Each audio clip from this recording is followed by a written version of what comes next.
Magandang araw mga kaibigan. Kung ano ang iyong itinanim, yan din ang iyong aanihin. Ang ating masipag, matapang na Yusek Attorney Claire Castro, palaban. Dahil palaban siya, di natural, dumarami rin ang bumabatikos sa kanya. Ito, nabigla ako, may napanood akong Facebook reel. Si Mayor Benji Magalong, nako, nagsalita na rin siya tungkol kay Yusek Castro. Napakabait na mayor ito. Tahimik lang. Kaya lang, ano na siya may salita na rin siyang paalaala kay Yusek Claire Castro. Okay, pakinggan natin itong pahayag ni Mayor Benji Magalong. Dapat natin intindihin din si Yusek Claire Castro dahil siyempre kailangan niya depensahan din yung administrasyon. Pero gusto ko lang banggitin din sa kanya na alam mo, ang ebidensya naman nandyan na sa inyo eh. Nandyan din sa social media ang ebidensya. Unang-una, yung akap na lang. If you remember, nung last year, biglang nagkaroon ng akap na walang guidelines. Pero ito'y na-distribute. At ang sino nakinabang dito, mga congressman, na pinalabas pa nila na kakala mo sa kanila. At ang nakakalungkot nito, at nakapagtataka pa, ayaw pang i-share yung kanilang mga listahan. Ano ibig sabihin nun? At kami nga sa local government, gusto naming i-share yung listahan para walang redundancy, walang nauulit na nabibigyan ng beneficiary. Pero sila, ayaw nila.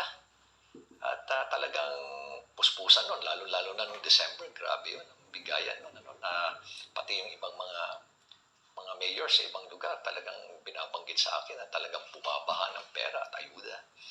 Ngayon naman, dahil doon sa controversy na yun, alam mo si Secretary Rex, napaka-decente niyan. At ang ginawa niya, ayaw na niya. Sabi niya, there will be no AKAP for 2025 budget for the SWD. But pati siya mismo, he was surprised na after the BICAM, nagkaroon ng AKAP. Hindi naman niya ni-request yan sa NEP. It's the President's budget. Kaya nagtataka lahat, biglang nagkaroon ng AKAP. Para kanino yung AKAP?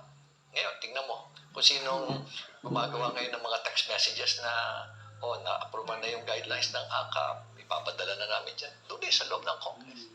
Makikita mo ba doon Good day kong nakalagay pa doon So, ibig sabihin sila na naman. Unang-una, ang trabaho nyo gumawa ng batas. Hindi mamigay ng ayuda.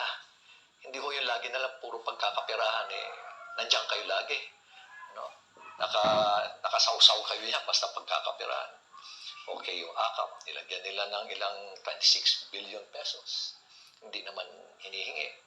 Binawasan nila yung agriculture, binawasan nila yung PhilHealth, o wala silang nilagay sa PhilHealth, by the way. Pati yung defense, binawasan nila. Pati yung pension, binawasan nila. Pati DSWD, tinanggalan nila ng 4-piece, mga 50 billion sa 4-piece nila. Tapos nakapagtataka na bigla nilang itinaas yung budget ng DPWH by as much as 289 billion. Ano ibig sabihin nun? Nilagyan nila ng AKAP, pero dinagdagan din nila yung kanilang DPWH budget. Ano ibig sabihin nun? Simple lang po yan. Ibig sabihin, pagkakapirahan na naman yan. Yung mga project na yan, alam niyo, yung mga project na yan, nakasawsaw na naman sila dyan. Basta DPWH, 25%, 35%, 40% ang kinukuha ho nila dyan. Another is, ang nakakalungkot ho. Kaya, salamat sa tapang at malasakit ni Mayor Magalong. Kaya yung mga 40%, 35%, hindi pa ho yan. Meron pa dagdag yan kasi sa profit nila as contractor. Aabot pa uli yan na additional siguro 15 to 20%. As supplier, sabihin natin another 15%. Kanila na lang ho lahat. Ganyan ho katakaw ang ating mga mambabatas ho ngayon. Unang-una, sino ho ba? Tanungin ko sa inyo. Sino ho ba ang namimili ng mga district engineer at regional director ng DPWH? Diyan ho, malalaman nyo. Yan po yung mga ebidensya. Okay. So,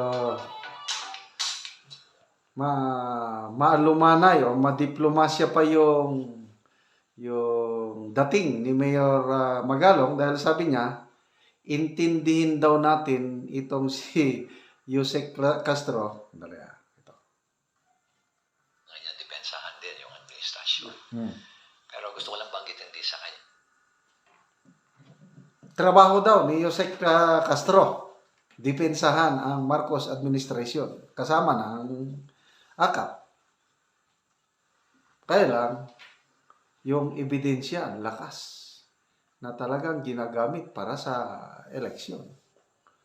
So, kawawa nga itong Yusek Castro na si Attorney Salpanelo nagsabi, kawawa na nga yung palingkera sa palasyo kadidepensa na lumalabas, hindi masyadong nag-uusap ang presidente at ang palace press officer. Kaya minsan nagkakaiba yung sinasabi.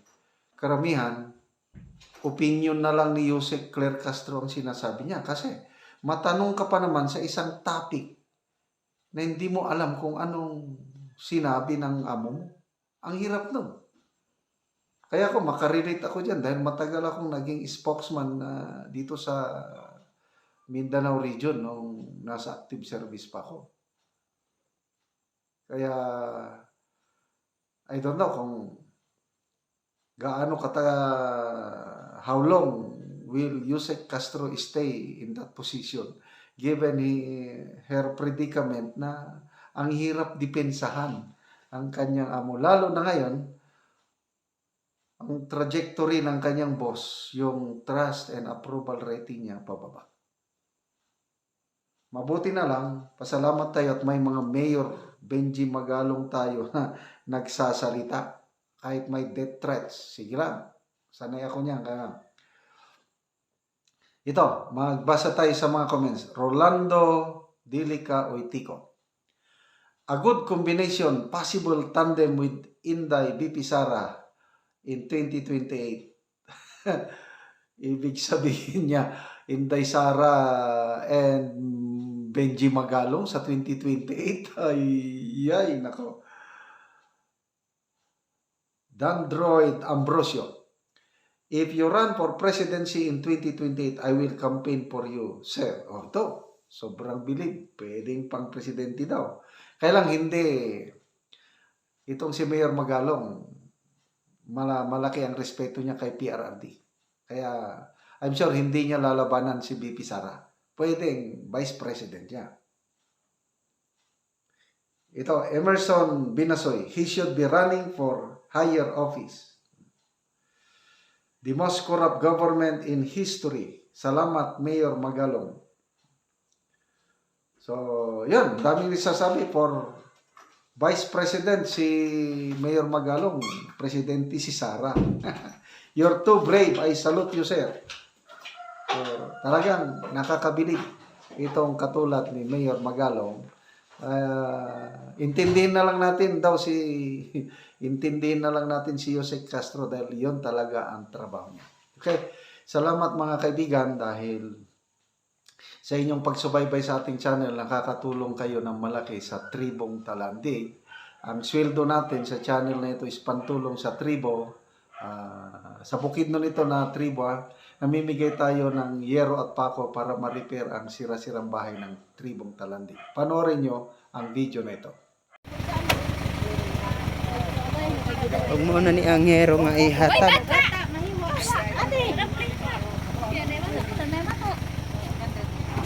Yaga iba ipakilig nga diyan dito. Kailan sa tanan wa pa man ang tagaan. So 150 ni tanan ka hero. Ang gi butang dire, so magbahin-bahin dayon karon kining natipok ng mga tao, kini karon ang magkuha og kada isa ani tag na pulo.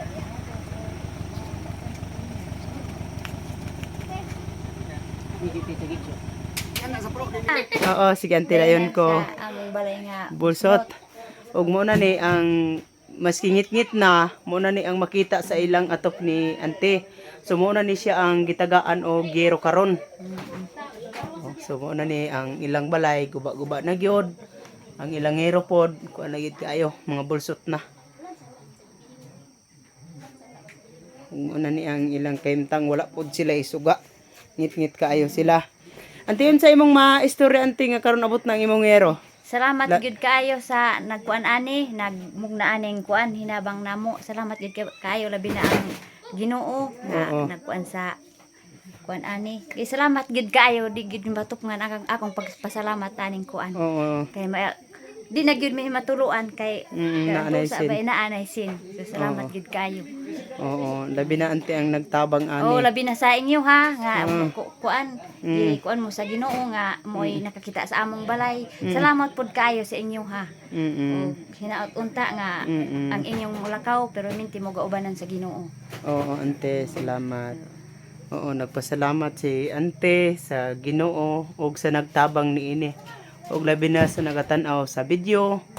Dagang salamat sa inyong pagtabang ug ginaot daw nga tagaan tatanan sa Ginoo ug maayong panglawas. And God bless. Salamat. Salamat ante. Salamat kaayo.